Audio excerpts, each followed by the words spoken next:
Kembali lagi bersama Prasetyo Bibit. Kali ini kita grafting apokat atau sambung pucuk apokat. Ini caranya.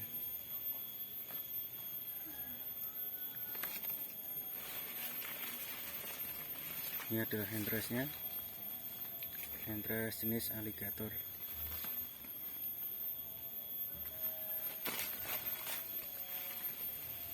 Kita ambil 2 tunas.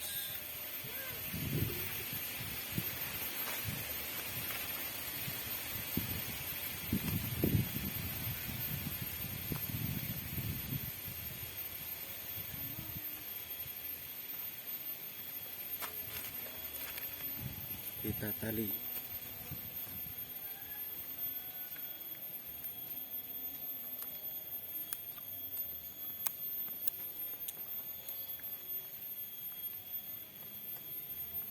Oke, sudah.